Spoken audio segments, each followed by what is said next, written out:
So today's episode 4, Lent day 3, is going to be about my skin. Again, my name's Cody Hamilton. I'm doing this as a kind of a study of Lent. I'm talking about myself and talking about my faith and talking about who I am. And let's get into who I am. What you see before you is a worldview of a person who is of the world. And I have a prompt here. So I did my DNA because I was curious about why I came out looking so different than everybody else. For those who don't know, I was born with this skin tone, but with a head full of curly blonde hair, the texture of which most people would refer to and did as white people hair, or good hair. So I grew up with these stigmas where some people loved me for them, some people resented me for them. Everybody looked at me like, "What are you?" And that was a question I got a lot before. Who are you? It's like, what are you? Like my look was so shocking to have this tone of skin and blonde hair that people freaked out. So here is my genetic structure: 20% Nigerian, 11% from Mali, 8% Ivory Coast, 3% Cameroon, 2% Togo and Benin, 2% Nigerian woodlands, 1% Senegal, and 1% Western Bantu peoples.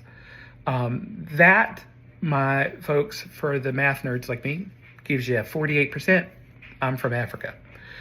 Then there's 14% Scottish, there's 13% French, there's 10% English, there's 6% Irish, there's 3% Basque. That is a very old version of European.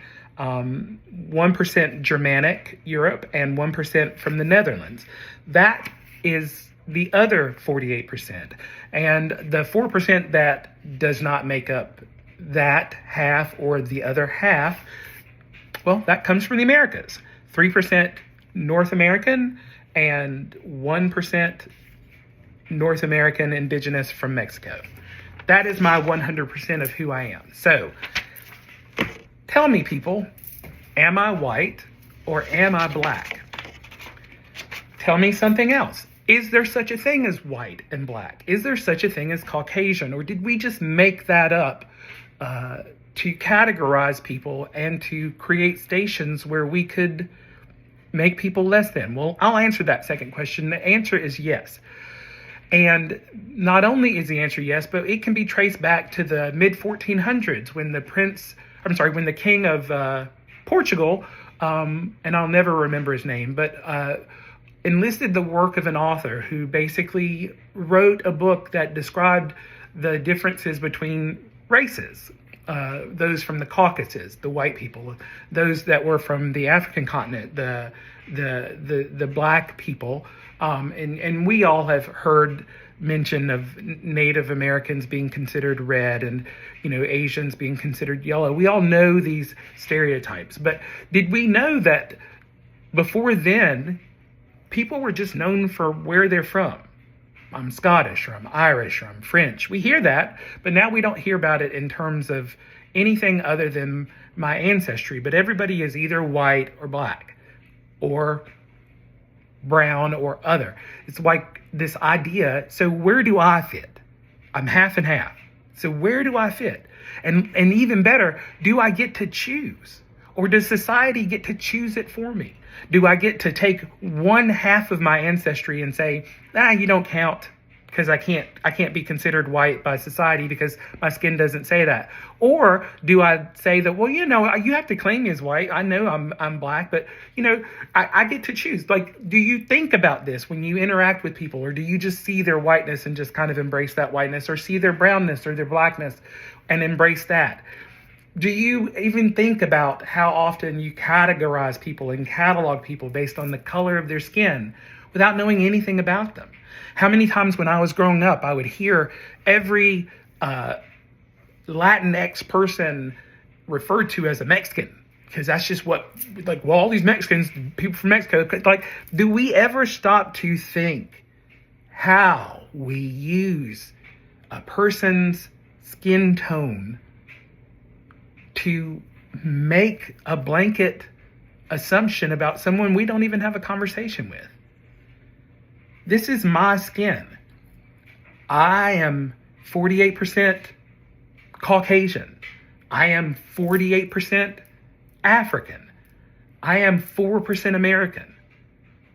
But again, none of that makes me better than you. None of that makes me worse off than you. I am just different. And see, that's where I'm having a problem with all of this, because I've had to live with this difference my whole life.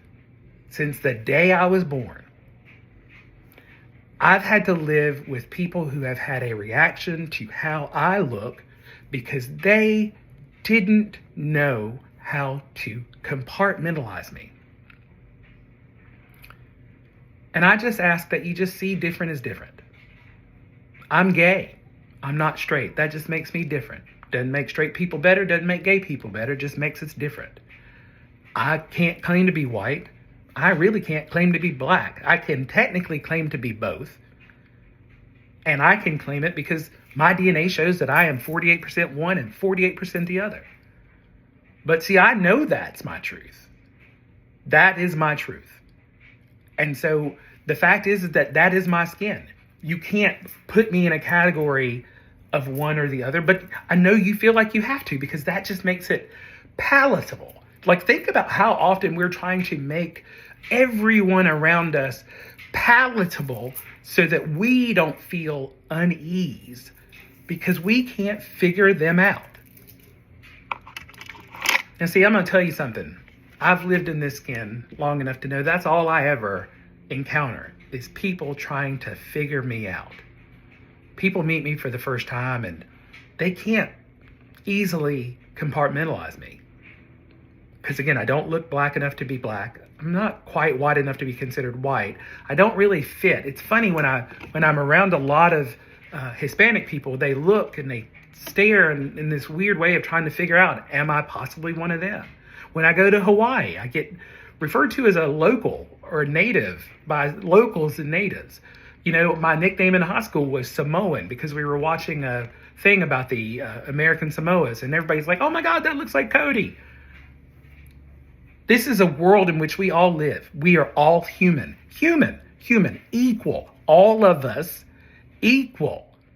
The melanin in my skin, the tone of my skin, this color, this caramel, this is all just a mix of DNA from one side and DNA from another. And it was a mix that made a recipe that made me. And you know what's funny is I have two brothers from the same parents, and their DNA structure is different than mine. Again, because my mom and my dad, when they made me, it was kind of 50-50, right? But technically, that 50-50 in my book made mom the stronger DNA because she actually has more of the African and my dad had more of the Caucasian. So really her DNA won out more so in me than my dad's did. But in my brothers, that DNA won out even more so over my father's. And so theirs tends to be a little more African-centric, but we come from the same parents. Same people, different DNA, but same parents, same people, just different. Start embracing different as just different. Not better, not worse, just different. If someone's hurting you, that's bad. But if someone is just different and that bothers you, let it go. And if you can't let it go, pray on it. Let God help you let it go. Because honestly, we're making a big deal out of something that is the surface of the skin. It's just a tone, a hair texture. And we get all bent out of shape about something that a writer created in the 1400s to justify slavery, to dehumanize people in Africa so the white people didn't mind them being slaves. Think about that and go in peace.